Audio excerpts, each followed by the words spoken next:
o nosso sistema capitalista, ele não passa algumas informações que isso deveria ser tema na escola. A criança deveria aprender isso na escola, né? O quanto que o que ela consome está fazendo de estrago no planeta, né? Isso nós precisamos rever, né? E nós precisamos propagar, certo? Esse é o trabalho que nós temos que fazer de formiguinha. Mas aí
Tá bom, então vamos apresentar. Eu sou a Gabi Flor, eu vou ser a moderadora dessa nossa conversa aqui. Eu sou engenheira e jardineira agroecológica do Planta na Rua, que é um coletivo de ação direta socioambiental.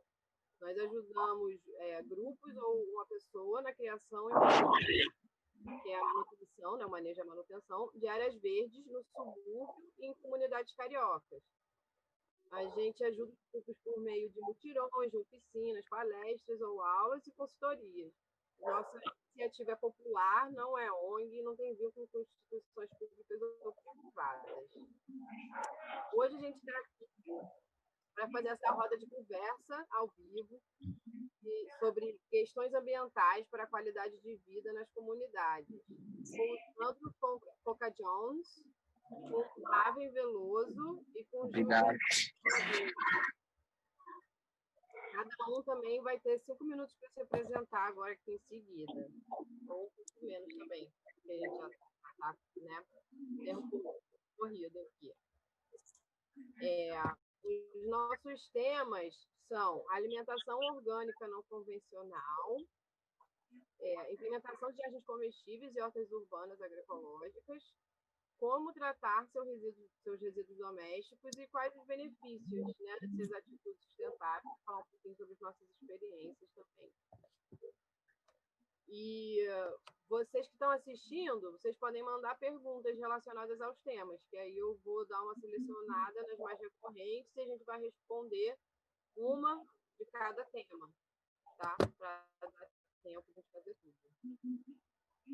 Então, eu passo a palavra para os companheiros se apresentarem também.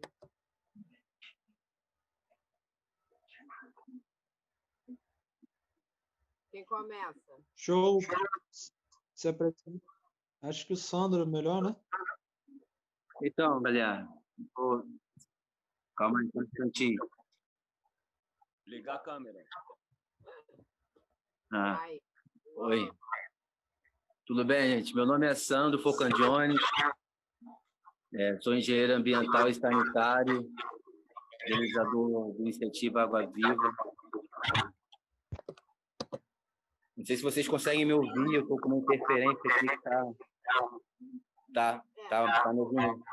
A minha voz aqui está falando pra caramba, aqui está saindo meio robótica. Você tentar falar talvez um pouco mais devagar, melhorar. Então, galera, é porque tem um barulho externo aqui, a gente está numa área muito tranquila, né? Vila Kennedy todos muito conhecem por, né, seus índices de genocídio, né, por parte da polícia, violência, né? Então, essa iniciativa ela está para trazer a esta comunidade um pouco mais de dignidade, né, reconhecimento muito por parte dos moradores que residem aqui, que são pessoas guerreiras, trabalhadoras. A ideia da iniciativa, ela partiu, né, de um momento bem oportuno. Estávamos eu e um amigo dialogando sobre as questões do nosso bairro, e temos muitas questões aqui relacionadas ao meio ambiente, ao lixo, né? Vamos falar assim, de uma forma direta. E então começamos coletando óleo, né? A partir dessa ideia, coletando óleo residual, óleo de cozinha dos moradores, indo porta a porta. Conseguimos coletar 100 litros de óleo, nisso em 3 semanas. Vimos que é um projeto que tem um potencial enorme, e a partir daí começamos a direcionar o projeto para abranger um pouco mais da área relacionada a resíduos. Meu nome é Sandro Focon Jones, de novo, sou engenheiro ambiental e especializado em gerenciamento de resíduos sólidos urbanos. E com o meu conhecimento, eu juntei uma turma legal, estamos nós aí para tocar essa ideia adiante, deixar os colegas estarem se apresentando, e para frente eu falo mais sobre o projeto. Show. Fala aí, Ravengar. Beleza. Meu nome é Ravengar Veloso. Eu desenvolvo alguns projetos de meio ambiente. Né? A galera me conhece na rede mais como através do Muda. Mas eu queria falar da iniciativa. Queria falar da iniciativa que há aqui em Vila Kennedy. E ela está completando 20 anos. Né? Completamos 20 anos em dezembro. É uma campanha contra a fome. Vila Kennedy contra a fome. Participam várias pessoas. Tony Garrido dá uma força. Né? Tem jogadores de futebol também. Caê, da Banda Brasil, puxa, né, de frente, do Tobias. Então, esse movimento aqui acontece já há 20 anos. Né? Existem os projetos de meio ambiente que vocês, a grande maioria, já me conhece, né? Mas tem esse trabalho aqui. E um dos focos principais do trabalho que eu desenvolvo, né, que é o movimento urbano de alimentação, vem a ser gerenciamento de resíduos orgânicos para a construção de hortas urbanas. Então, eu desenvolvi a técnica chamada substrato instantâneo, né, que seria uma assim, bem baseada na coivara lá dos índios, né? Acumular assim o material assim que foi feita a floresta amazônica. E essa técnica é possível você trazer para um apartamento, por exemplo, e estar produzindo isso em espaços pequenos. Né? Então, eu venho divulgando essa metodologia, porque muita gente não tem espaço para plantar. Então, através dessa técnica, você pode, além de gerenciar os seus resíduos, os resíduos da rua, folha, por exemplo, né? Nós pagamos um imposto, né, muito alto, a um orçamento gigante que é para recolher esse material, né? Algumas pessoas chamam de lixo. Eu não gosto de usar essa palavra. Por que eu não gosto de usar essa palavra? Porque eu, quando olho, né, eu chamo de imundície. Né? Quando você olha para aquela imundície, na realidade, nós temos uma gama de resíduos. E 90% daqueles resíduos são reaproveitáveis. Né? São garrafas, são...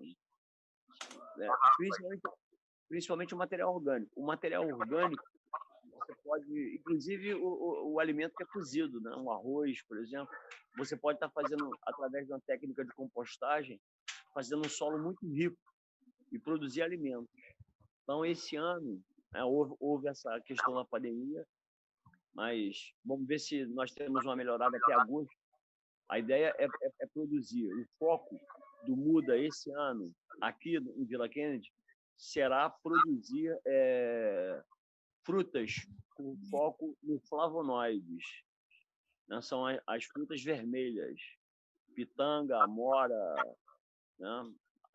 Uma outra também que é assim, uma dica, né? Nós podemos estar bebendo chá. O Juliano, semana passada, estava falando sobre isso, o chá de mangueira. Eu tenho um aqui preparadinho, aqui, daqui a pouco eu vou servir aqui para o Sandro, o chazinho. Então, há uma facilidade para que seja produzido alimentos, um tomate. Você tem um tomate no seu quintal. Então, a ideia do projeto de reciclar, você está gerenciando esses resíduos, né? Geralmente são descartados, eles vão, né? Eles são recolhidos. Você reunir isso, e a ideia é que nas escolas a gente consiga propagar isso por toda a comunidade, né? Para que se cada criança se alimentar com essas frutas, com acerola, com amora, com pitanga, ela vai reduzir o nível de que ela fica doente, né? Você reduz, inclusive, o câncer, tendo essa pegada de estar... Eu vou deixar mais para a Gabi estar falando sobre isso, né? A Gabi e o Juliano, né? A praia deles.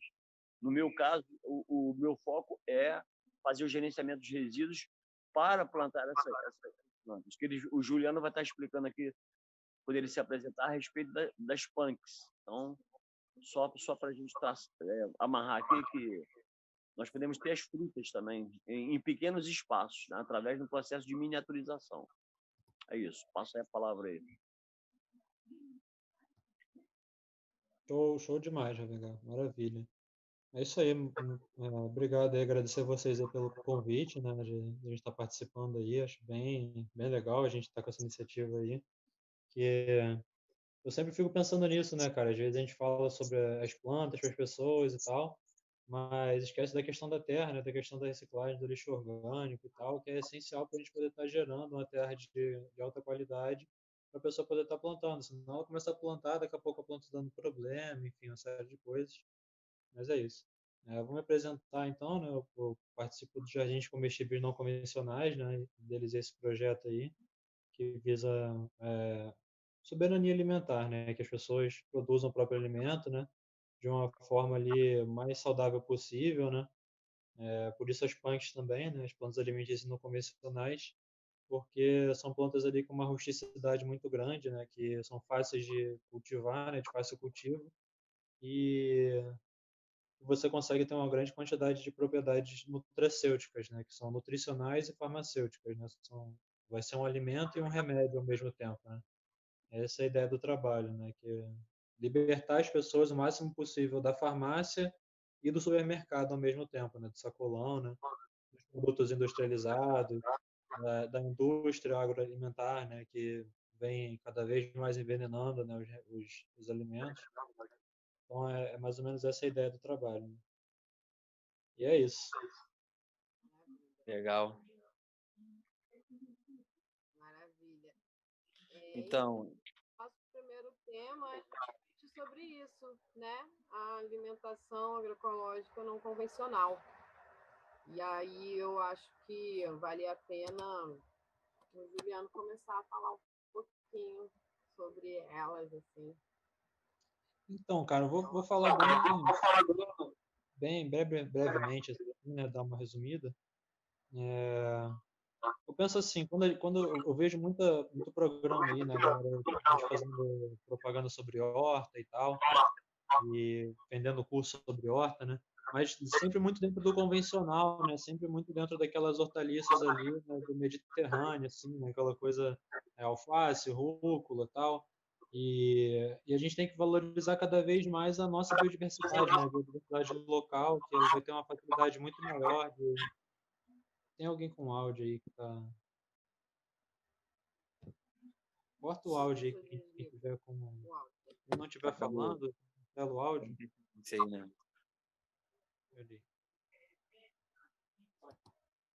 Pronto. Então, e aí muitas vezes a gente acaba ficando preso nisso, né? Quem quiser falar aí depois, só ligar o som, tá? E a gente fica muito preso a isso, né? A essas sementes que são sementes industrializadas aí, né? Que vêm de fora, uma alimentação que não é uma alimentação do nosso clima, né? Do nosso ambiente. E cada vez mais a gente está perdendo a conexão, né, com essas plantas que são as plantas que nossos ancestrais se desenvolveram em cima delas, né? A gente evoluiu através delas, né? Então é muito importante esse resgate cultural, né? Esse resgate do conhecimento do que é alimento, né? De se libertar, né? De uma alimentação tão repetitiva, tão convencional, né? Sempre alface, sempre o rúcula, sempre o tomate, sempre aquelas mesmas coisas que a gente encontra nas prateleiras do supermercado, né? E acaba desconhecendo muitas hortaliças, né? Muitas vezes plantas que você pisa em cima delas e é uma planta que é um alimento e é um remédio, até mesmo para uma doença que você possa estar sofrendo ali e não encontra um remédio alopático que seja capaz de melhorar o seu problema, né? Muitas vezes você acaba piorando uma outra coisa, né? Causa uma infecção, uma outra coisa. E as plantas elas têm esse potencial de agir sinergicamente, né? Delas melhorarem uma coisa e melhorar outra coisa ao mesmo tempo, né? Elas têm essa, por exemplo, o picão preto, assim, né? Para dar um exemplo assim, né? Clássico, assim, que é inimaginável a quantidade de propriedade medicinal e alimentícia que aquela planta tem, o quanto ela faz bem para a gente, o quanto ela pode limpar o nosso organismo, enfim. E a gente acaba muitas vezes ignorando aquilo ali que é uma planta que a gente vai considerar como muitas vezes uma planta daninha ali, né? Uma planta indesejável e tal e, enfim, várias outras ali que estão dentro desse universo, né? E como o Ravengar falou também, a importância das frutíferas, né, cara? Que é, assim, uma coisa que tem que ser abordada de saída, é a diversidade de frutíferas que a gente tem, né? É uma coisa essencial para a gente, né? É ter uma diversidade de frutíferas para a gente poder se alimentar.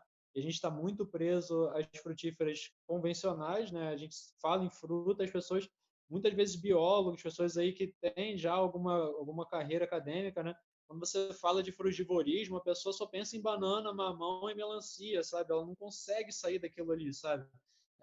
Eu gosto de brincar com as pessoas e falar assim, às vezes as pessoas sabem o nome de 20 jogadores do time de futebol, de vários anos aí, de várias copas diferentes, mas não sabem o nome de 10 frutíferas do seu país, sabe? Se eu perguntar para você o nome de 10 frutíferas do seu país, às vezes você não vai saber dizer com segurança 10 frutíferas do seu país, né? E a gente tem 5.000, sabe, espécies diferentes, e dentro dessas espécies a gente ainda tem as variedades dentro de cada espécie, né? E a gente está cada vez mais sofrendo uma erosão genética aí, né? Perdendo cada vez mais essa biodiversidade dentro das espécies, né? E que a gente tem que preservar cada vez mais, né? Por exemplo, maçã, antigamente tinham 300 variedades de maçã, hoje em dia não restam nem 50 variedades de maçã, né? Ou seja, cada vez mais a gente vai sofrendo uma erosão dentro da espécie, existe uma diversidade de variedades ali, né? De indivíduos, né? E a gente vai perdendo essa variedade ao longo do tempo se a gente não cultiva, se a gente não conhece, né? E cada vez mais com a devastação ambiental e tudo mais, isso vai impactando a gente, né? A nossa alimentação, o nosso acesso a esse alimento, né? Que muitas vezes é super importante para a nossa saúde, né? Muito mais até do que essas frutas que acabam sendo cultivadas com fertilizantes químicos, uma série de coisas que você come aquilo ali, mas aquilo não te alimenta, aquilo não está com o potencial biológico completo para te alimentar, né? Então é mais ou menos essa a ideia do trabalho, né? Eu acho que a agroecologia ela vem muito nesse sentido, não só do entendimento do solo, mas no entendimento da saúde do humano, né?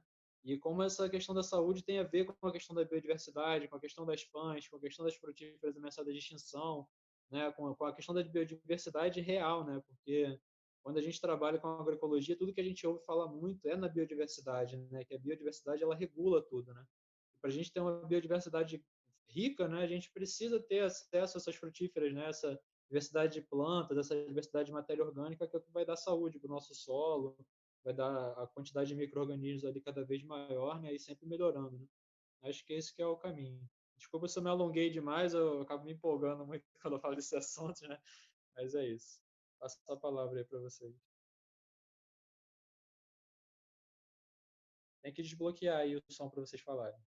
Então, pegando essa pegada aí do Juliano, né, e voltando, né, para o foco aqui da minha fala, que no caso seria o gerenciamento de resíduos, né? Eu trabalho basicamente, eu desenvolvi uma técnica chamada substrato instantâneo, que são três materiais básicos, que seria a grama seca. Eu inclusive tenho ido dar palestra junto com o Corpo de Bombeiros né? Eu vou estar subindo a Teresópolis esse ano, porque existem focos imensos. As pessoas colocam fogo na grama, né? E é um equívoco. Você tem que pegar a grama, aquela grama que foi podada, que foi cortada. Inclusive, a empresa que nós pagamos para fazer esse trabalho é a Colurb, né? Nós temos que entrar em um acordo com a Colurb para que esse material seja utilizado. É um material base. Quem trabalha com jardinagem, em vez de você encher o vaso com terra adubada, por exemplo, você pode colocar a metade do vaso com grama. Você pode colocar uma outra camada em cima da grama de folha de amendoeira. E você pode botar por cima uma camada de mamona. Só esses três já dá um adubo excelente. Você pode estar usando esse material também para misturar com a compostagem feita da sobra de material orgânico que você come, né? No caso, o arroz. Aí já é uma outra técnica. Você tem que fazer uma composteira e ela tem que ficar em torno de 90 dias até estabilizar, né? Então, é isso. Nós temos que levar esse hábito para as escolas. Esse material é um material rico e nós descartamos ele. Então, é um equívoco, né? Nós precisamos usar a grama, usar essas folhas. Em vez de estar pagando, nós pagamos um imposto muito alto para que isso seja descartado. Outro material também que nós descartamos em larga escala. O Sandro, ele vai falar aqui sobre o óleo, né, também. Mas nós, por exemplo, todas as casas, nós fazemos café na parte da manhã. E o pó de café, ele é descartado também. E é um substrato prontinho para ir para o solo. Você pode estar utilizando isso aí na sua planta, na sua árvore, e fazer isso também em larga escala. Nós podemos estar nos organizando para recolher a borra de café, né? Isso, fazer com a comunidade, com as escolas. Casca de ovo, outra, né? Uma outra coisa também, né? Que até no caso fugiria aqui do nosso foco. O ovo, ele tem uma película. Dessa película, as mulheres que estão sempre fazendo cremes e tal, tem uma coisa chamada ácido hialurônico, né? Ele retarda o envelhecimento. Então, quer dizer, todo ovo ele tem aquela pelinha e a gente descarta aquilo ali, né? Aquele material, se você triturar e colocar numa planta, né, ela vai durar. Outra coisa, quando você tem no jardim uma infestação de caramujos, você pode pegar a casca de ovo, triturar e colocar na sua hortaliça. O que acontece ali? O caramujo, ele não circula em um solo que tem a casquinha de ovo, porque seria como nós andarmos sobre cacos de vidro, entendeu? Ele não consegue circular em cima de uma superfície com casca de ovo, né? Isso ele picado. Outra coisa também, né? Eu geralmente, quando não tenho aqui lavas nas plantas, às vezes eu deixo ela se desenvolver, comer as folhas, até virar borboleta. Algumas pessoas ficam assustadas, vai acabar com a minha planta. É um processo, né? Você pode ou não deixar. Eu, às vezes, deixo propositadamente a lagarta nascer, para que ela se torne uma borboleta e siga lá o ciclo. Mas, se você tiver a necessidade e não quiser que haja ali uma criação de lava nas suas plantas, o que você vai fazer? Você vai pegar uma casca de ovo pela metade e vai colocar em torno das plantas ali, como se fosse um ovo, assim. A borboleta, quando vê aquele visual do ovo, a borboleta não tem um cérebro, ela não raciocina. Mas no DNA dela já tem autodefesa de uma evolução de milhões de anos. Então, aquilo ali para ela significa um predador. Quando a borboleta voa e vê aquela casca de ovo ali, ela pensa, eu não vou colocar os meus ovos aqui por conta desse predador imenso que vai nascer aqui. Então, ela automaticamente voa para outro lugar. Então, a casca de ovo você tem 3 utilidades, né? Uma, ela vai espantar a lava das suas hortaliças. Segundo, ela vai nutrir os solos. E o terceiro, ela vai proteger de caramujos e lesmas os rastejantes, né, que quando passam pela camada dela, eles se cortam, eles não conseguem ultrapassar aquela camada ali. Então, quer dizer, todo essa gama de materiais, nós temos o costume de descartar, né? Então, é preciso que a gente faça uma campanha nas escolas e comece a usar esse material, né? É isso. Gabi, fala um pouquinho sobre as punks. Isso, então, é porque você saiu um pouco, você já passou para o outro assunto, né? Que é a questão, né?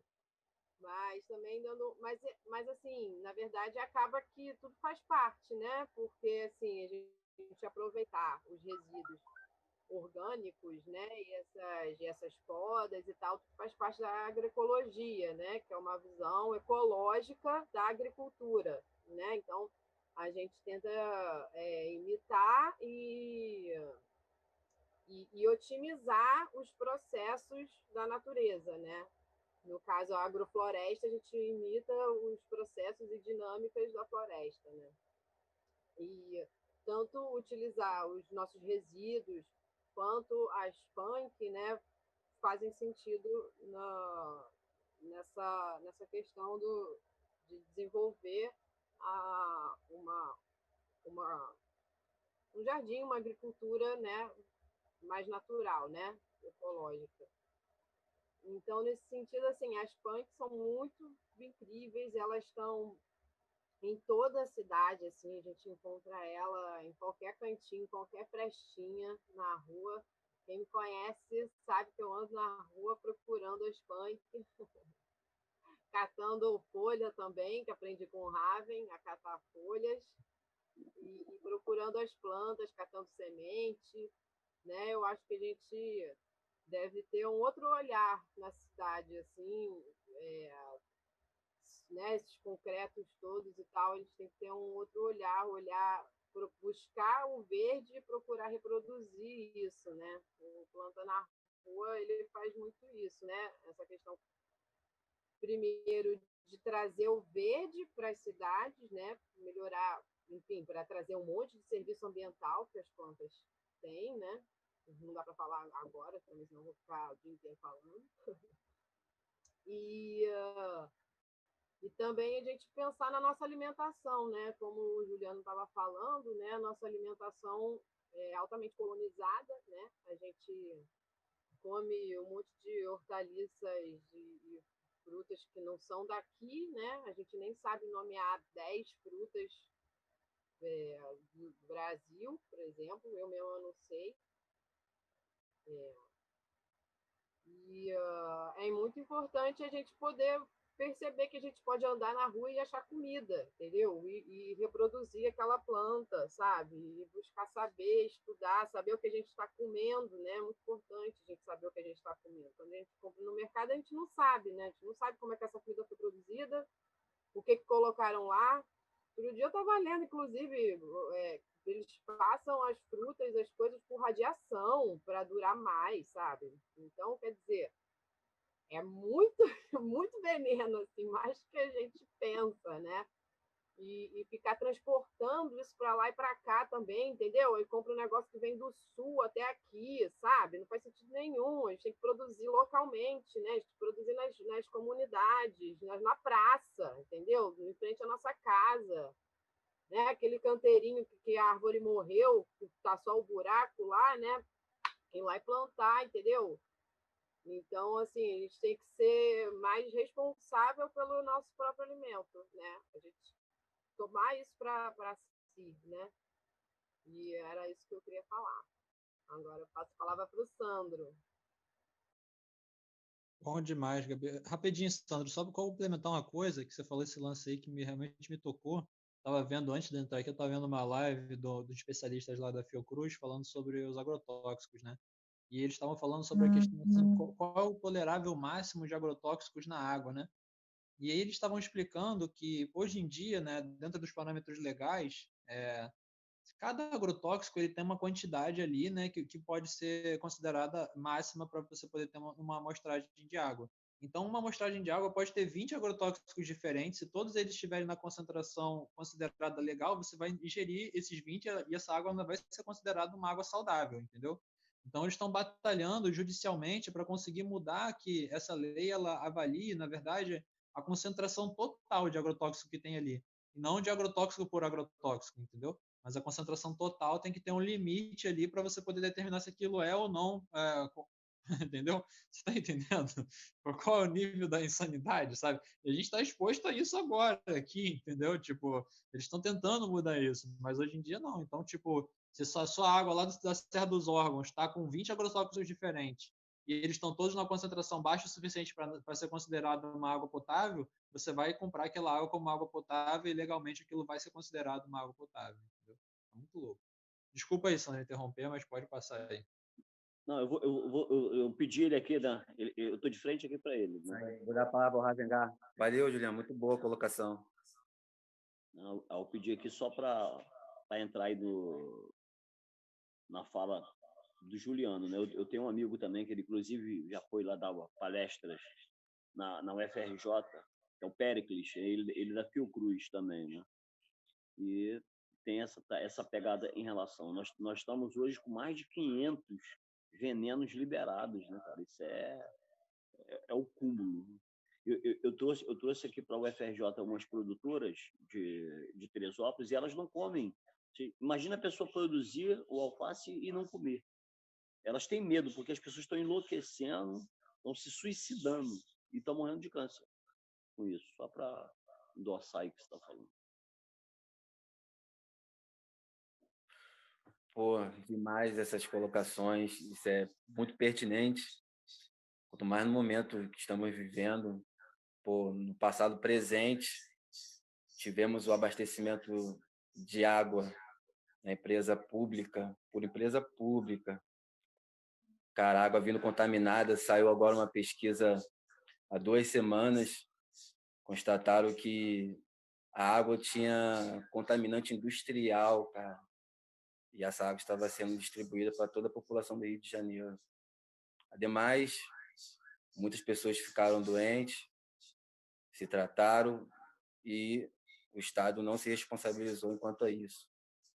Então, o que eu vejo aqui é que temos que fazer por nós, fazer por nosso bairro, por nosso local, principalmente. Agir local é pensar global.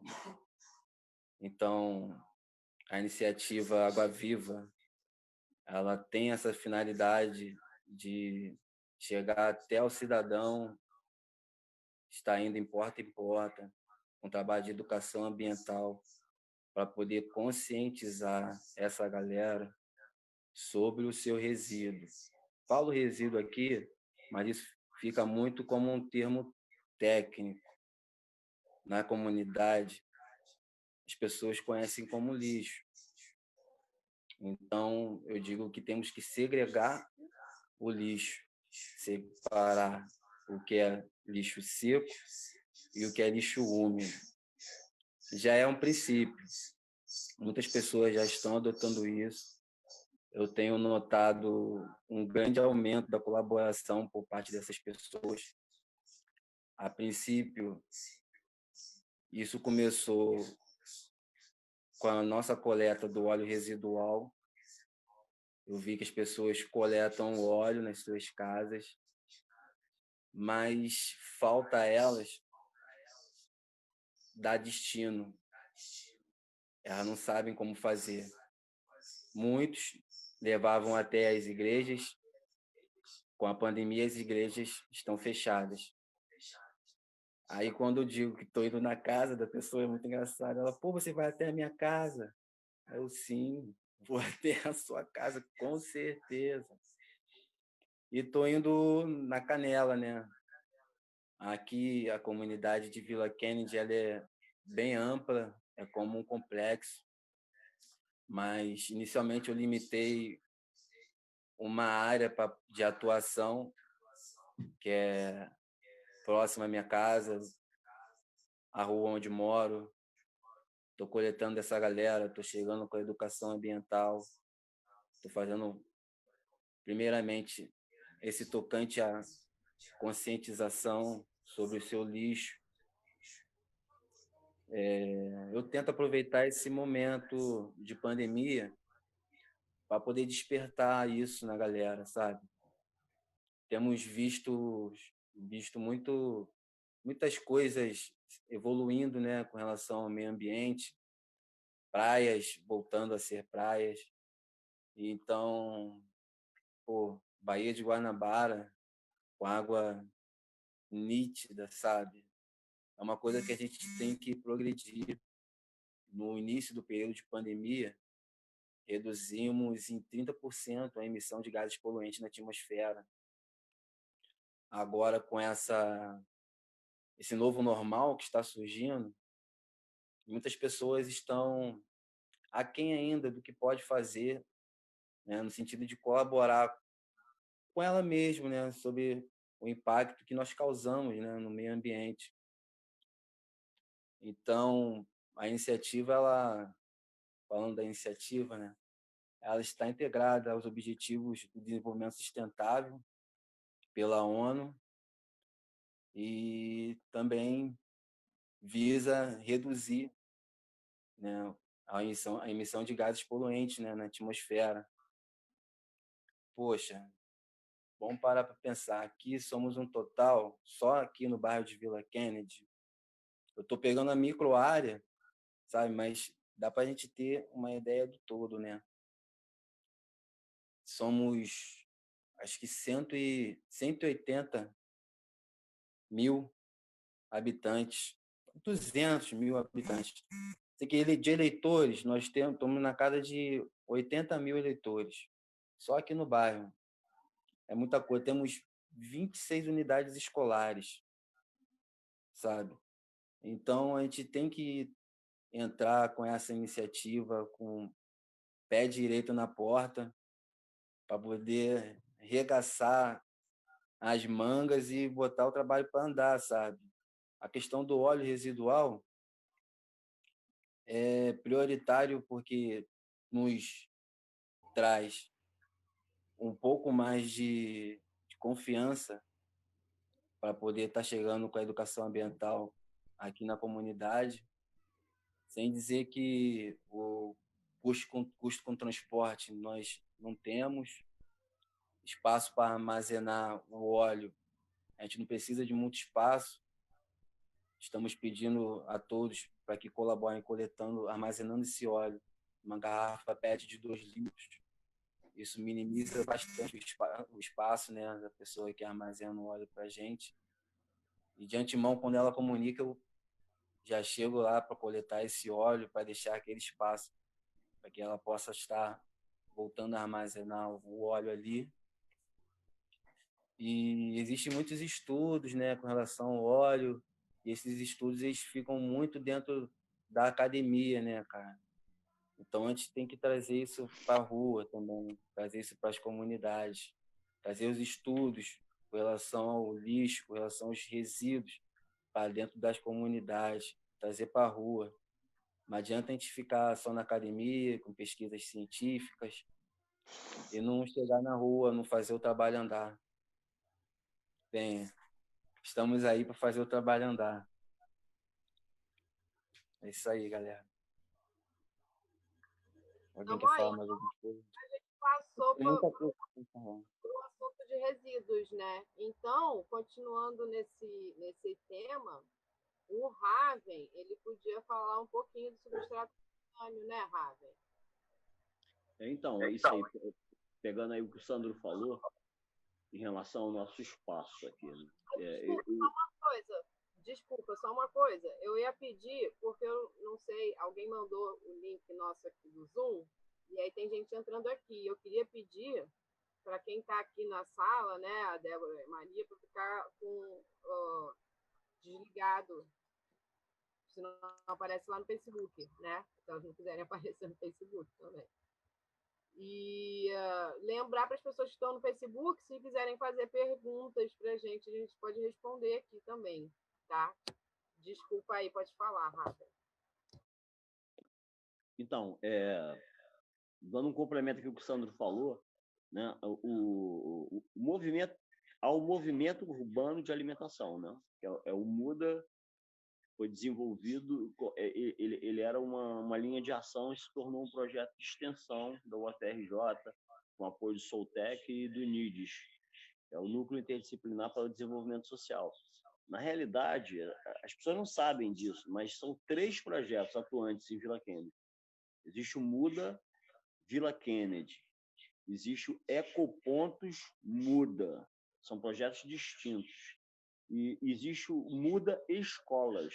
Então, a finalidade, por exemplo, do MUDA Escola é estar levando essas informações para dentro da escola, né? Então, eu venho dando cursos aqui, em uma parceria com o Teatro Mário Lago, que é do governo do estado, né? Eu já faço atuações lá há mais de 10 anos, né? No caso, espetáculos teatrais. Mas eu tenho um contrato assinado com o teatro para dar aulas semanalmente lá. Então, as crianças são deslocadas da escola. Não estamos fazendo agora por conta da pandemia, né? Mas a criança sai da escola, a turma, vai até o teatro, assiste um tempo de aula teórica, voltamos e partimos para a prática, né? Inclusive, na última ambientável, né? Que é a Semana de Engenharia Ambiental, na UFRJ, né? Eu já dou palestra lá desde 2015, né? Durante a Semana de Engenharia Ambiental. O que eu fiz esse ano?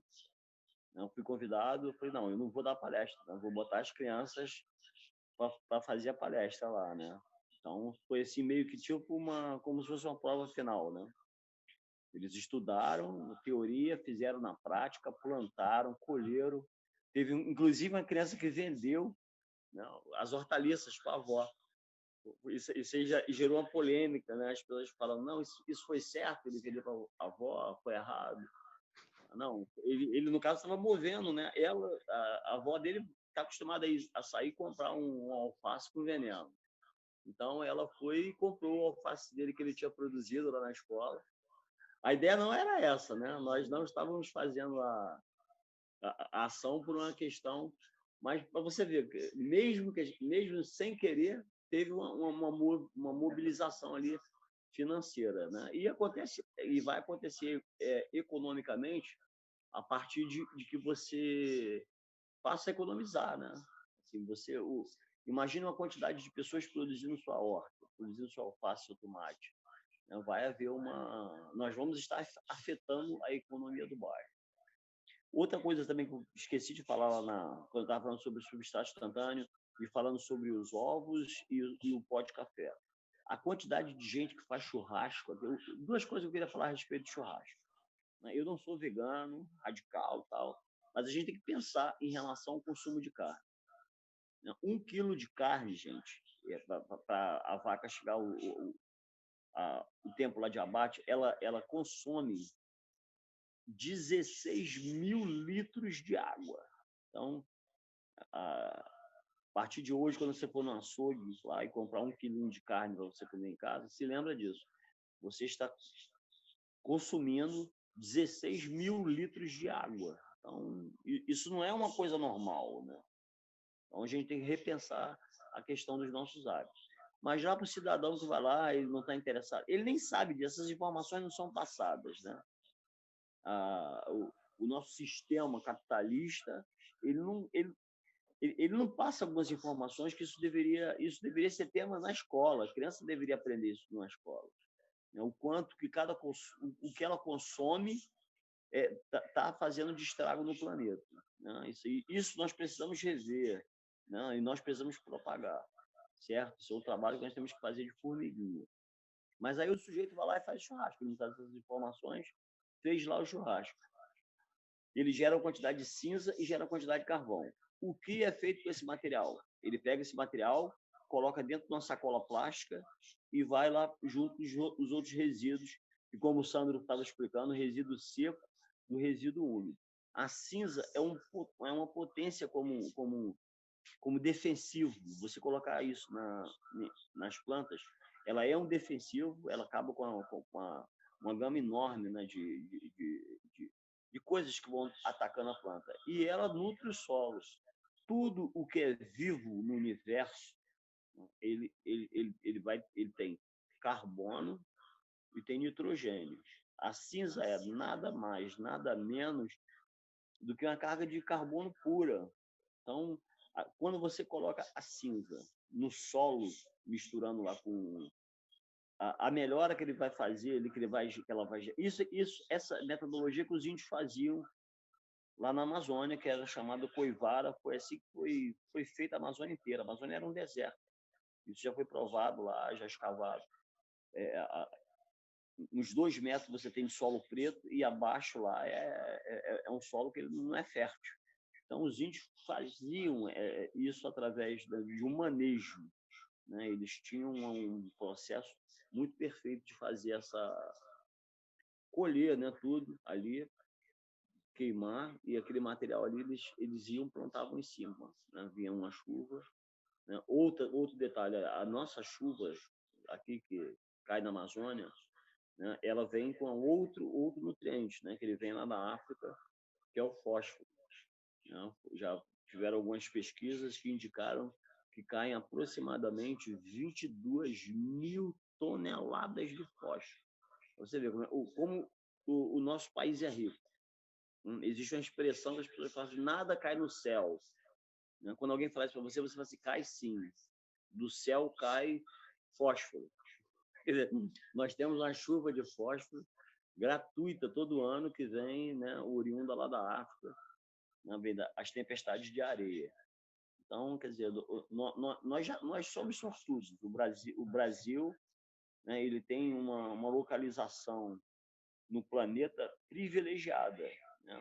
Nós temos um clima privilegiado, nós estamos longe, né, da área de terremoto, de furacão, e nós estamos estragando tudo, né? Quer dizer, é inadmissível você ter 500 agrotóxicos liberados. Nós consumimos um agrotóxico, o país produz lá o agrotóxico, eles não comem porque é proibido lá, aí o brasileiro vai, compra aquilo ali, usa e dá para o seu cidadão comer. Então, é uma coisa que nós temos que reavaliar. Todo mundo que trabalha com horta, que trabalha com agroecologia, sabe fazer defensivo, né? Os defensivos que nós fazemos, à base de mamona, à base de folha de amendoeira, existe uma gama imensa de defensivos que eles, na realidade, não são venenos, eles são nutrientes. Você vai lá cuidar da sua planta e, ao mesmo tempo, você vai deixar ela nutrida. Então, para que essa quantidade imensa de agrotóxicos? Por que isso? É uma questão econômica, né? Alguém, uma parcela mínima, fatura muito dinheiro com isso e milhões de pessoas estão tendo câncer, que vai alimentar também uma outra indústria, aí, que é a indústria do remédio. Então, são coisas que... Eu acredito que essa pandemia ela vai dar uma alertada na galera para a gente ter um comportamento, né, novo. Não é possível que a gente viva, né, em um esquema predatório com o planeta, destruindo o planeta, destruindo os animais. Nós temos destruído uma quantidade de abelhas muito grande, muito grande. E nós não temos como viver num planeta que não tem abelhas. Tá? Nós somos totalmente dependentes delas. As abelhas elas são responsáveis por um processo de polinização. Então, à medida que as abelhas vão sumindo, o desequilíbrio é um desequilíbrio gigantesco, né? São todas questões que temos que avaliar. Então, eu gostaria de quem estivesse assistindo aqui essa live, puder passar para os amigos, o carvão lá do seu churrasco, não vai mais jogar isso fora. Até porque essa expressão, né, jogar fora, né? Onde seria esse local dentro do planeta? Jogar fora é uma expressão que onde seria esse lugar? Né? Dentro do planeta não tem fora. Você tá jogando um material longe da sua vista, longe da sua responsabilidade. Então, nós temos que ter responsabilidade quando saímos para comprar. Desde um tênis, seja lá o que você for comprar, você é responsável, você está fortificando aquele fabricante, será que ele é do bem? Ele protege o planeta? Nós temos o poder de compra, né? Isso aí é uma coisa nossa. A massa, a população pobre é que sustenta as empresas bilionárias. Então, nós somos responsáveis por tudo aquilo que vem acontecendo no planeta. Nós não temos aqui que ficar colocando culpa no governo e culpa nas empresas. Porque se o governo aprovar, a empresa produzir e nós não comprarmos, o produto vai ficar lá, né? É isso, né? Vamos Total, fazer. legal, total. Até mesmo esse lance aí desse cara da Wizard aí agora comprovou isso aí, né, cara? Que a sabotagem, ela tá aí pra isso, né? O cara renunciou a parada aí foi por causa disso, mano. Começaram a falar, vai sabotar Mundo Verde, vai sabotar tudo, o maluco pediu demissão, saiu fora, entendeu? Mas nem por isso a gente tem que deixar de sabotar, não, porque a gente sabe muito bem com que tipo de pessoas a gente está lidando, entendeu? Então o boicote, ele continua, mesmo que ele tenha renunciado, vai deixar de ser palhaço.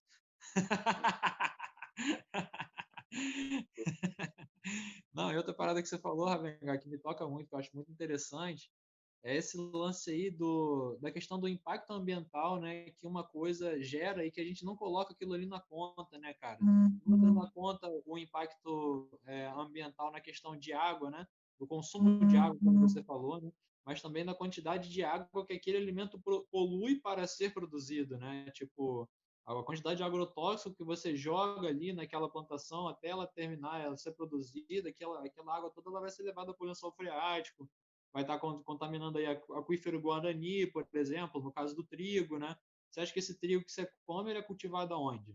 Né? Você acha que esse agrotóxico dessa pizza que você come, né?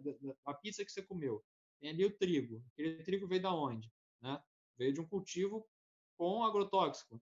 O queijo veio da onde? Veio de uma vaca que é criada em cativeiro, que está sendo alimentada com uma ração cultivada com agrotóxico, né? Então, tudo isso aí está entrando para a sua conta, né? Mas você não sabe disso. Você vai lá, morde aquilo ali, compra aquilo ali, não tem a mínima noção do preço ambiental que você está pagando por aquilo ali. E, além disso, vem o preço mais caro de todos, né? Que é o preço gênico, né? Que é o preço do DNA que a gente está perdendo, né? Que é a nossa biodiversidade, né? São as espécies que desenvolveram DNAs próprios, né? Que tem N potenciais fitoterápicos ali, que a gente perde essa informação genética, né, à medida que a gente vai causando devastação ambiental. Então, isso não tem, sabe, é uma coisa que, tipo assim, além da água, além de todo o impacto que tudo isso gera, devastação e tal, e a doença, né, que aquilo ali vai fazer um mal do caramba para a gente, para o planeta e para todos os animais da face da Terra, né? Então, esse preço ele não entra, porque se esse preço ambiental ele entrasse em cada coisa que a gente consome, em cada pacotinho de biscoito, em cada queijinho, em cada leitinho, aí sim a gente nunca iria consumir nada disso, entendeu? Porque a gente iria ter uma noção, né, do que isso está causando. Além disso, a expulsão, né, de pequenos agricultores do campo, né? Porque conforme essas grandes empresas elas vão tomando força, elas vão ganhando potência, elas vão ganhando apoio federal e tudo mais, elas vão se sentindo cada vez mais à vontade de expulsar o pequeno agricultor, né, de expulsar indígena de terra, né, de expulsar ribeirinho. E é o que acontece, migração para as favelas, para as comunidades, né, porque as pessoas elas acabam sendo expulsas, sendo caçadas dos seus locais de origem, né? Através do que é isso tudo? Através do nosso poder de compra quando a gente financia esses grupos empresariais. Então, tudo isso é muito, roda tudo, né, em volta disso. De você reciclar sua matéria orgânica, você está se libertando desse ciclo todo, né? Você está cultivando o seu alimento, quando você cultiva o seu alimento, você sabe onde o seu alimento está vindo, então você já está sabotando aí N indústrias, né? Além da indústria farmacêutica, porque a sua saúde vai estar maior, né? A sua condição também de não se vender tão facilmente, né? Você não tem que vender a sua mão de obra tão facilmente, não se expor aí a risco tão facilmente, porque você tem uma facilidade maior de acesso ao alimento, de acesso ao remédio. Então, a sua condição ali acaba sendo um pouco mais, né, garantida, mais autônoma, né? Você tem mais condição de decidir melhor, né, o que você faz da sua vida, né, ao que você emprega o seu tempo, enfim. Uma série de coisas que a gente acaba ficando vendido porque a gente justamente, né, e o interesse, o interesse das escolas, do sistema é justamente esse, né?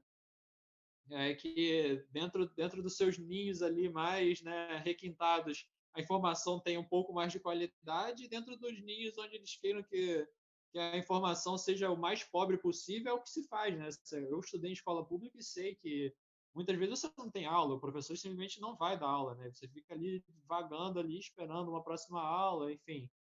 Então é isso, né? É toda uma questão que está sendo colocada e que envolve tudo isso. Nesse momento que a gente está passando, as crianças não estarem indo para a escola e tal, essa questão da nossa alimentação, da nossa saúde, né? Dos hospitais estarem lotados, então a gente precisar ter acesso ao remédio de uma forma, né, mais fácil, mais acessível mesmo, né? Então, o conhecimento das plantas vem para isso, né? Para a gente ter um acesso melhor a essas coisas, enfim. Acho que gira em torno de tudo isso, né? Eu estava vendo aqui o tema da live, né? As medidas para as pessoas terem uma melhor qualidade de vida nas comunidades, né? Eu acho que tudo isso que a gente está falando aqui envolve toda essa questão, né? O entendimento sobre a sua forma de se colocar no planeta mesmo, né? O que gira em torno do que tudo que você faz, né?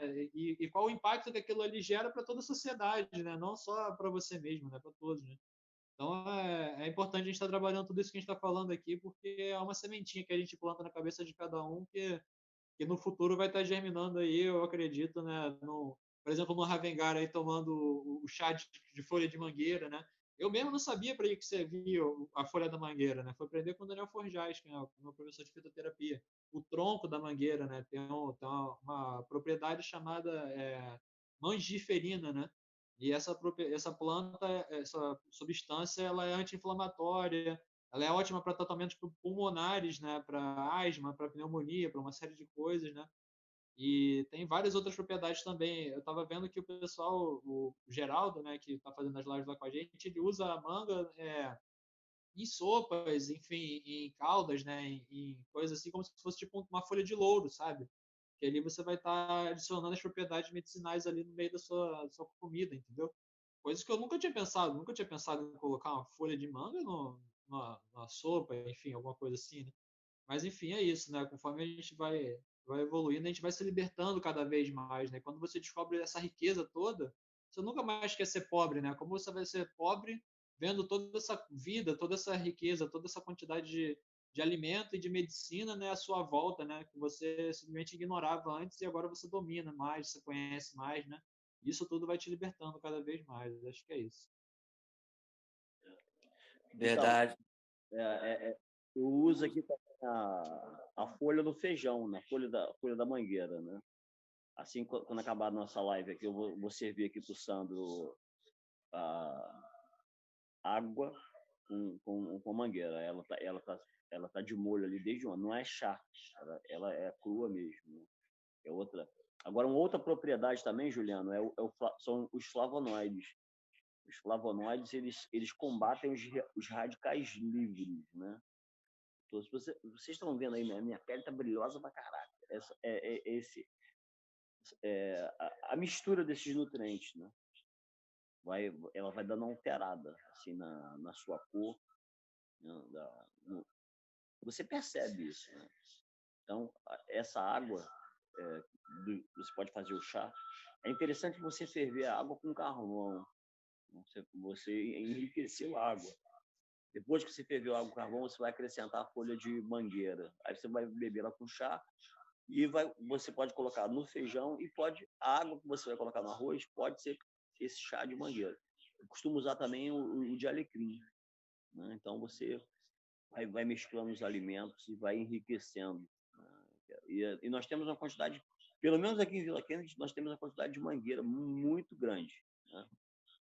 Inclusive nós temos uma pequena agrofloresta na Avenida Brasil, né? Eu sou um cara meio visado aqui, né? Eu não posso sair plantando, o pessoal puxa minha orelha. Mas aí eu tenho um amigo aqui que não tá nem aí eu vou dando as mudinhas para ele, né?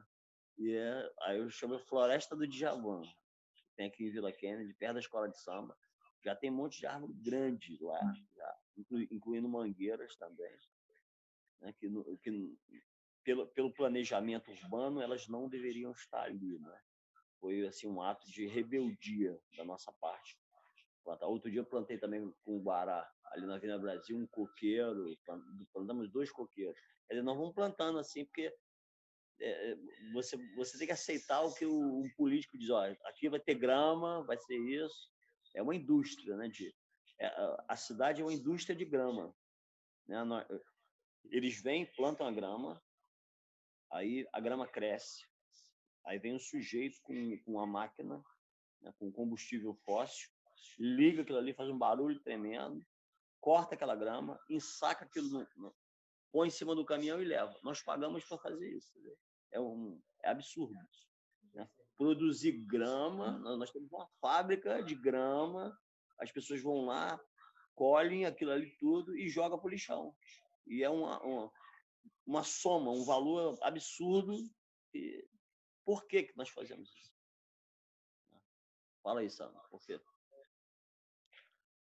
Cara, realmente é difícil explicar isso. Mas nós somos os reais culpados. Não conseguimos segregar os materiais em casa. A gente acumula tudo na mesma sacolinha. A culpa é nossa.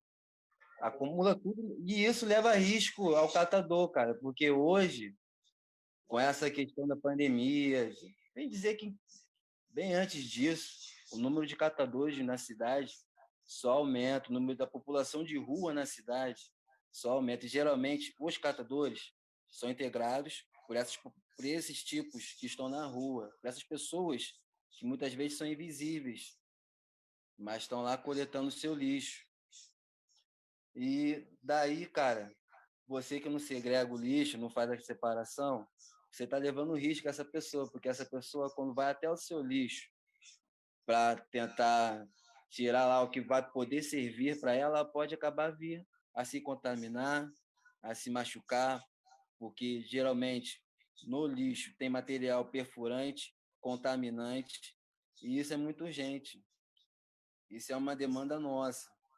Talvez por isso a gente não consiga dar um passo adiante nessas questões ambientais, nas questões relacionadas à concessionária pública, à Colurb. A Colurb, ela realizava um trabalho de coleta seletiva aqui no bairro. Vocês acreditam que o trabalho parou porque a galera não estava separando o material para o carro poder passar e levar? O que eles fizeram? Pô, vamos parar com o serviço, porque já está gerando gasto, a gente tem gasto com material, com combustível, com o pessoal. Se não estão separando, não estão precisando do serviço. É assim que eles entendem, infelizmente. Infelizmente. Então a gente tem que tomar as dores para si e começar a agir, cara. Pô, lembro-me do tempo que eu era criança. Pô, hoje vejo, quando eu era criança, isso aqui, cara, não só aqui na vila, mas todo o Rio, todos os bairros, todo mundo tem lembrança do seu passado, de infância, sabe que como não era esse índice demográfico, né? Tanta gente ocupando o mesmo espaço, tanto o solo impermeabilizado. Pô, a gente subia nas árvores, cara. Eu queria chupar uma manga, eu ia pro morro que tem próximo aqui. Eu queria pegar uma jaca, ia para esse mesmo morro, ia para um outro, sabe? Hoje não, hoje pô, tu quer comprar uma fruta, o mínimo de entendimento que a gente tem de fruta já é bem complicado, né? Aí, pô, tu quer comprar, o que acontece? Você acaba tendo que ir ao mercado, você acaba tendo que ir a um hortifruti, produtos que vêm lá do Ceasa, que antes do Ceasa estão vindo lá do sul, muitas vezes. Pô, tem um custo enorme para chegar até aqui. Então a gente tem que se policiar, cara, porque a gente pode fazer por nós aqui, sabe? No nosso espaço, na nossa rua, no nosso bairro, na nossa cidade. A gente pode plantar, a gente pode semear, a gente pode diversificar, porque hoje existem muitas pesquisas relacionadas à agrofloresta, que são temas que agregam a horta com a floresta, e sem dizer que nós temos pô, uma imensa gama de nutrientes, de biodiversidade para poder estar plantando. Cara, a gente tem que fazer tudo isso aqui. Não é possível a gente deixar que pessoas, sabe, um grupo pequeno de pessoas, sabe, segreguem, separem esse material e fiquem só apresentando as migalhas para a gente, sabe? A gente tem que se emancipar enquanto isso, correto? Essa é a ideia, galera. O tocante é seguir em frente. Então, eu queria falar que faltam meia hora para a gente, né, ter que encerrar aqui. E eu queria ler uns comentários de um pessoal ali no Facebook, né? Muito legal. Teve a Thaís Alvarenga, que falou que quando parou de comer carne se livrou de várias dores, né? Cuidar da alimentação é cuidar da natureza, e nós somos a natureza. E é muito isso, né? A gente faz parte da natureza, né? O ser humano evoluiu, né? Para achar que está distante disso, mas, né? Enfim, a gente faz parte, né? Tudo que acontece, todo impacto negativo que tem para o meio ambiente, a gente acaba sofrendo com isso também, né? A Michele Pires gostou muito das informações sobre a folha de mangueira, disse que vai começar a usar, isso é muito bom. Já atingimos um objetivo aqui. Rapidinho, Gabi, só falar uma coisa com relação a isso, só tinha que fazer um adendo aqui, que esse lance de passar informação, mas não passá-la por completo, é um pouco delicado. Então, eu queria falar rapidinho sobre esse lance da folha da mangueira. Quando a gente utiliza a folha, seja de qualquer planta, tá? A gente faz uma infusão, ou seja, você vai lá, ferve a água primeiro, coloca ela na xícara, depois você coloca as folhas picadas ali dentro da xícara e tampa, espera 5 minutos e bebe, tá? Outra coisa é quando você ferve, né? Quando você vai utilizar, por exemplo, a casca do tronco da mangueira, né? Ou a raiz, por exemplo, né? Então você vai ferver aquilo ali durante 5 minutos, porque aquele material ali ele é muito mais denso, né? Ele é muito mais grosseiro. Então até você tirar as substâncias que estão ali dentro demora mais tempo. Então a gente ferve aquilo ali durante 5 minutos, por exemplo, a raiz de gengibre, enfim. Você vai colocar aquilo ali para ferver durante 5 minutos, então você vai extrair melhor as propriedades medicinais ali, entendeu? Era só isso que eu tinha para falar mesmo, só para ficar claro. E a questão também da quantidade, da posologia, tá? Sempre uma colher de sopa para uma xícara de chá de água, entendeu? Para não tomar uma grande quantidade, você não vai colocar 5 colheres de sopa sabe, de casca para uma colher para uma xícara de chá de água, entendeu? Não vai colocar uma quantidade grande, entendeu? É uma colher só, seja da folha picada, seja do tronco da casca da mangueira picada, seja da raiz, seja do que for que você esteja utilizando, né? Eu vejo muita gente, às vezes, vai fazer um chá de camomila, pega, joga uma xícara de folha de camomila para uma xícara de chá de água, entendeu? Você faz um negócio muito concentrado, entendeu? Para uma planta que tem alguma toxicidade, isso pode acabar te intoxicando, entendeu? Então, isso é uma regra geral, tá? Mas para algumas plantas, sim, a gente utiliza um pouco a mais, mas isso carece de você ter um entendimento um pouco melhor sobre a planta, sobre a propriedade, sobre o que você quer fazer com ela. Vou dar um exemplo aqui. Picão preto, por exemplo, né? Ela tem uma série de propriedades, mas se a gente quiser baixar a febre de uma pessoa com picão preto, por exemplo, está tendo aí o surto de coronavírus, a pessoa pegou e está com a febre alta, né? Você quer baixar a febre da pessoa, certo? Então, o chá de picão preto pode abaixar a febre, mas você precisa fazer um chá um pouco mais concentrado do que o normal. Então, você coloca 2 colheres de sopa da folha picada para uma xícara de água e dá para a pessoa beber. Isso vai ajudar a baixar a febre da pessoa, entendeu? Além de ser anti-inflamatório, ser antioxidante, né? Vai ajudar a reduzir os radicais livres, enfim, vai ajudar o fígado a funcionar, o intestino a funcionar, enfim, uma série de propriedades ali que a gente já sabe. Legal, legal.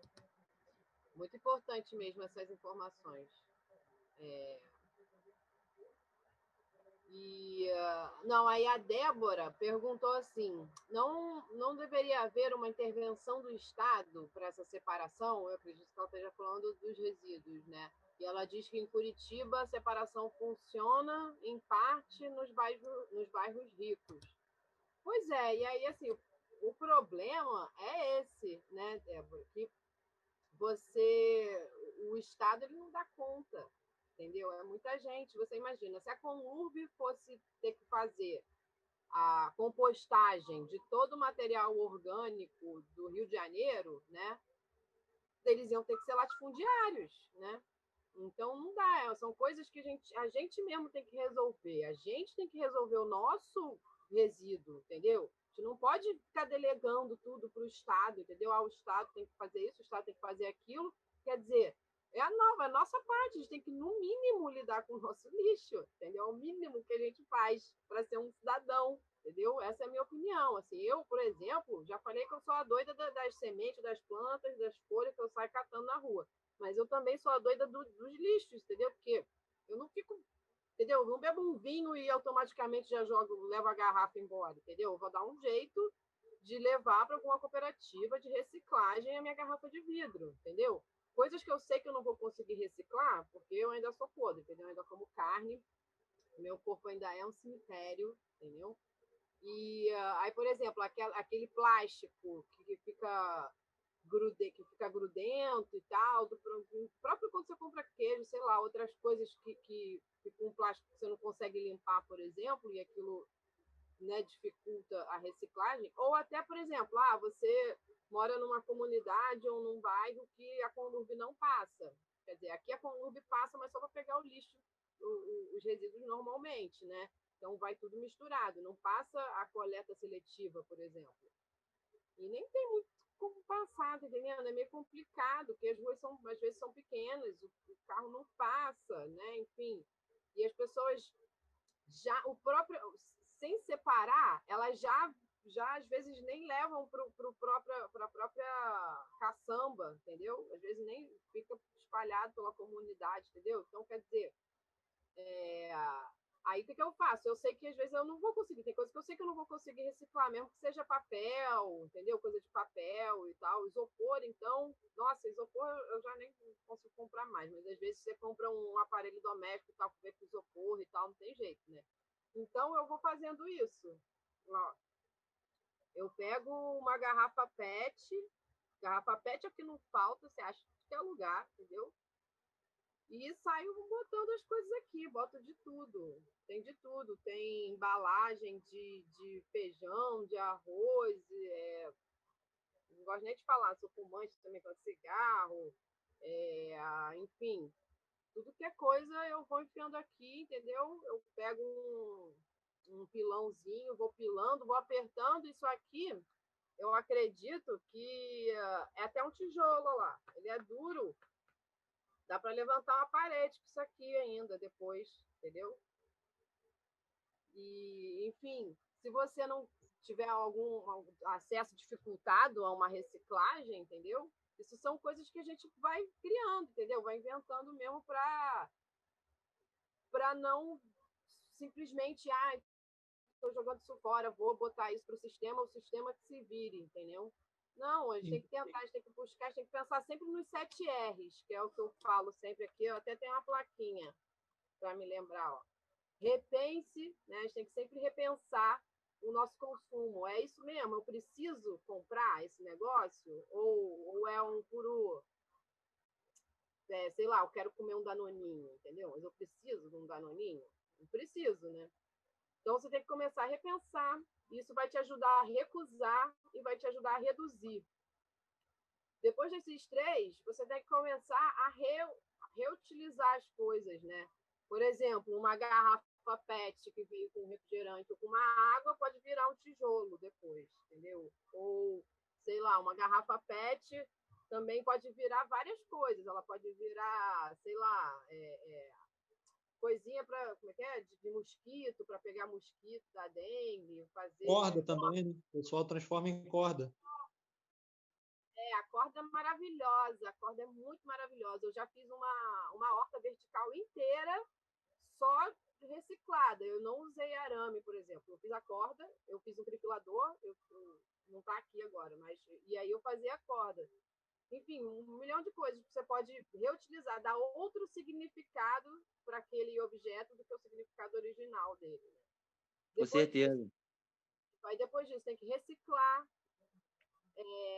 tem que reparar também, né? Por exemplo, você tem uma roupa que, sei lá, furou, você pode costurar ela em vez de simplesmente jogar fora, né? Você pode tentar consertar alguma coisa que quebrou, entendeu? Você, em vez de simplesmente jogar fora, né? E também aí o sétimo R é o reintegrar, que não está escrito aqui, mas é o reintegrar, que é você fazer a sua compostagem, né? Você reintegrar o teu material orgânico à natureza, né? Na agroecologia, a gente nem assim, eles falam que não é para você ficar trazendo adubo de fora e tal. Mas assim, você tem que fazer isso para você reintegrar, você fechar o teu ciclo, né, de consumo. Você consumiu e aquele negócio voltar para a natureza sem estar poluindo, sem atrair bicho, sem atrair vetor, sem atrair doenças, né? Então, assim, eu acho que é importante a gente estar com essas coisas em mente sempre. Total, Gabi. Com relação a essa pergunta dela aí, né, essa questão, o Estado não deveria fazer isso e tal, o que acontece muitas vezes, né, infelizmente, é que quando a gente delega essas coisas para o Estado, né, se torna uma máfia, né, o que o Ravengar estava falando, né, acaba se tornando uma máfia, o pessoal vem plantar a grama, depois vem cortar a grama, depois pega aquela grama, leva para um lugar para poder colocar, dar uma destinação errada para aquilo, né? E você delega uma função gigante, né? Você delega uma responsabilidade gigante que as próprias pessoas poderiam estar realmente dando conta daquilo ali, né? Além disso, aquilo ali é um ouro, né, cara? Aquilo ali tem uma riqueza muito grande, né, cara? Você está dando o seu ouro, jogando o seu ouro fora, sabe? Porque é o resto da sua alimentação, ok, mas aquilo ali tem nutrientes para uma planta poder estar te dando mais alimento depois, entendeu? Então, assim, aquilo ali tem um valor, um significado muito grande, né? E a gente não pode simplesmente pegar aquilo ali e achar que o Estado vai dar conta de tudo, porque o que o Estado vai fazer é pegar um município, por exemplo, aqui em Maricá, né? A gente tem um município que é um pouco mais rico. A gente é vizinho, por exemplo, de Itaboraí, que é um vizinho, que é um município vizinho um pouco mais pobre. O que se faz? Se paga para Itaboraí para poder depositar todos os resíduos da cidade lá em Itaboraí no aterro, entendeu? Então aquilo ali vai contaminar o lençol de um outro local. Você acha que essa água de esgoto que estava parando aí na SEDAI, no fornecimento da SEDAI, é o quê? São lixões que foram colocados lá e esses dejetos foram parar na água de todo mundo do Rio de Janeiro, entendeu? No abastecimento de todo mundo. E é isso que acontece quando a gente delega essa função para o Estado, por exemplo, né? A gente está dando um problema maior do que ele pode resolver.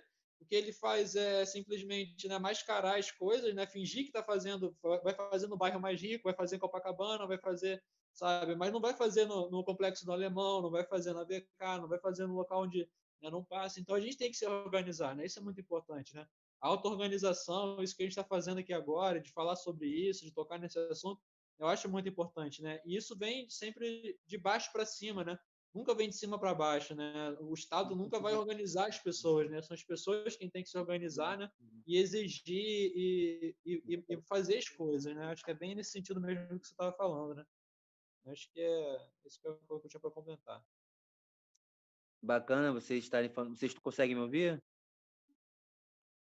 Tem que tocar aqui? Não. Ah, tá.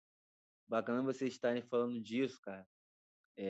Um tempo atrás, eu estive na comunidade Quatro Rodas, comunidade localizada ali no Jardim Gramacho, bem próximo ao aterro sanitário de Gramacho. O que acontece?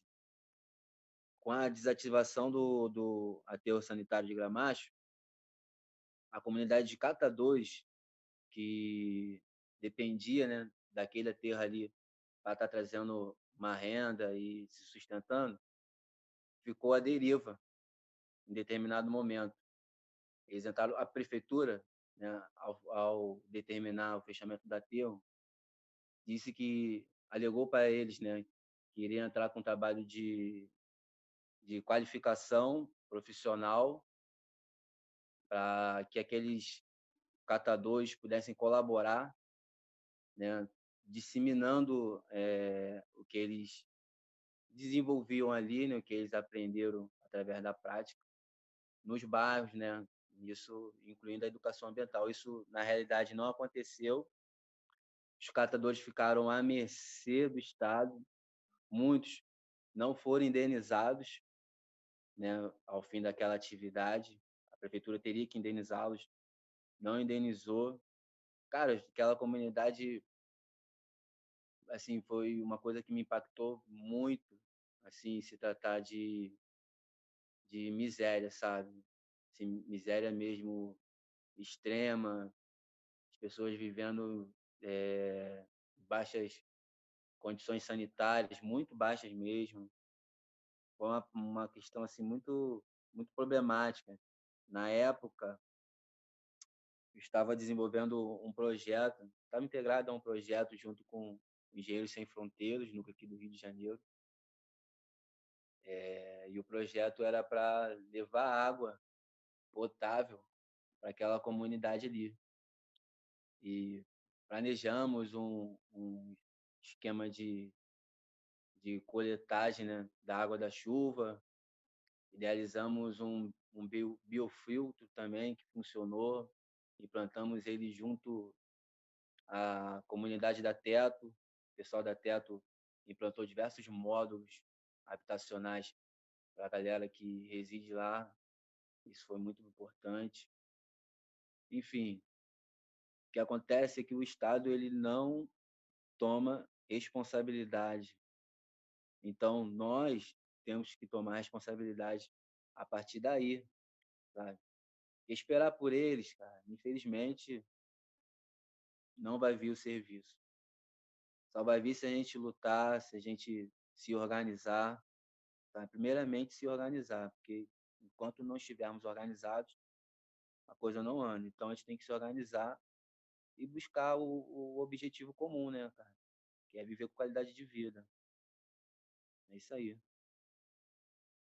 Pois é, a gente não pode esquecer que a gente chegou nesse nível de evolução não foi por causa do capitalismo ou da competição do capital, entendeu? Não foi por nada disso. A gente chegou cooperando, a gente chegou colaborando uns com os outros e cada um fazendo a sua parte, né?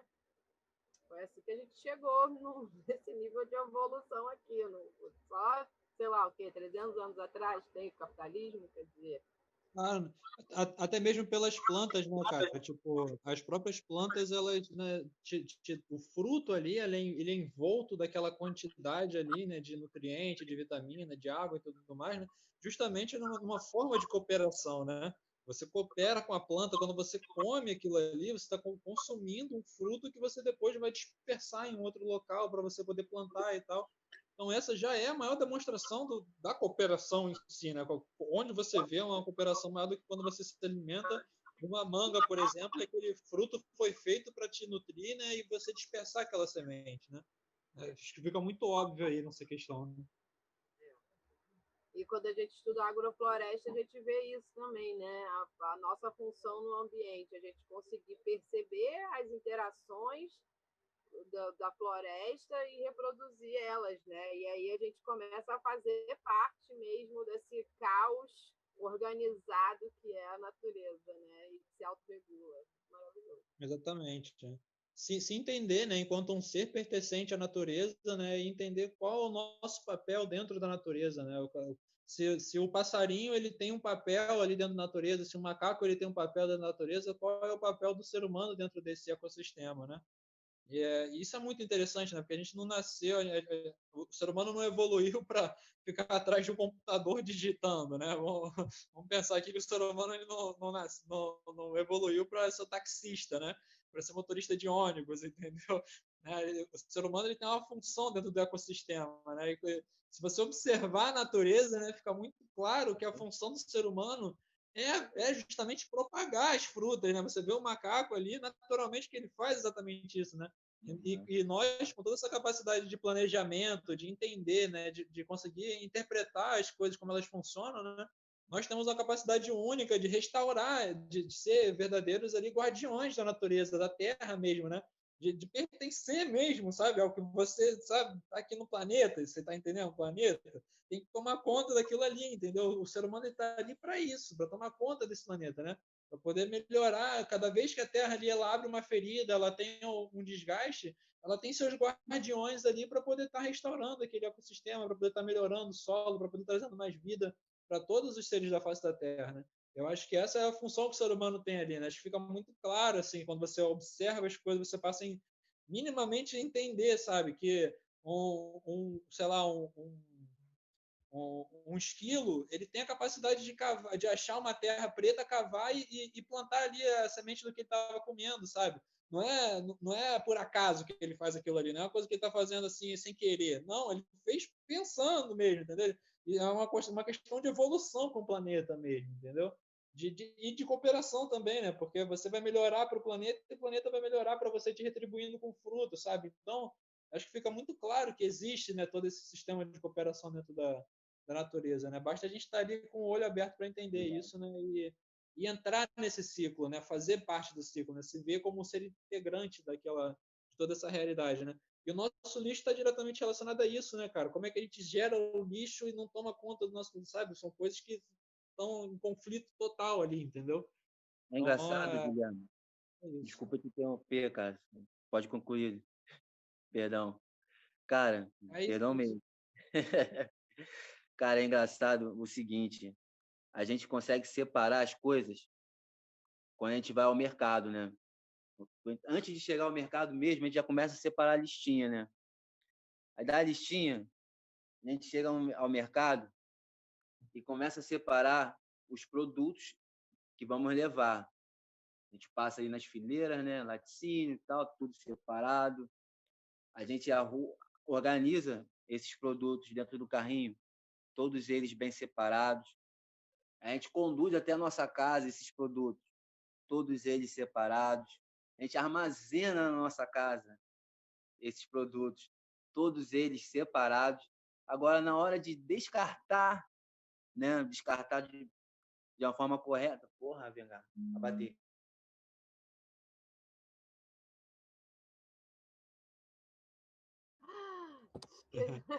A bateria dele já está acabando. Tranquilo, Gabi. Falta só 4 minutos aqui para a gente encerrar. Pois é. Só para agradecer mesmo, fazer uns comentários aí. Isso. Poxa, foi muito legal.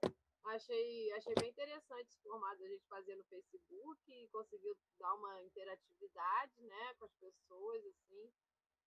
E, enfim, queria agradecer pelo convite do Raven, do Sandro. E é sempre muito bom estar com vocês, longe, mas perto. E vamos tocando o barco, né?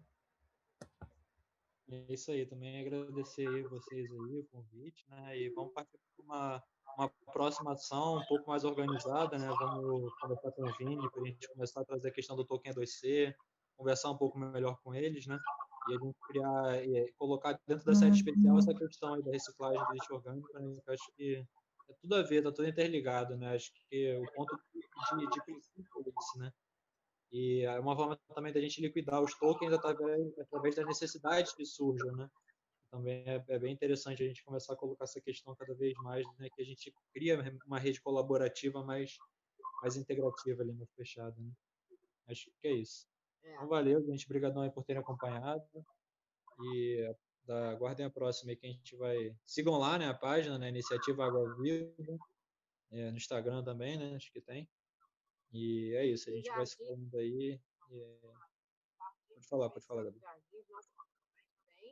E o Planta na Rua. Planta na Rua.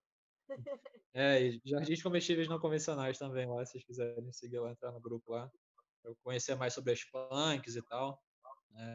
Tem muito conhecimento lá gratuito ali, né, de grande qualidade, né? Eu mesmo aprendo muito ali constantemente, sabe? O pessoal compartilhando muita coisa legal lá. Então é isso, gente. Valeu, obrigadão aí. Tamo junto. Beijo, querido. Até mais. Valeu.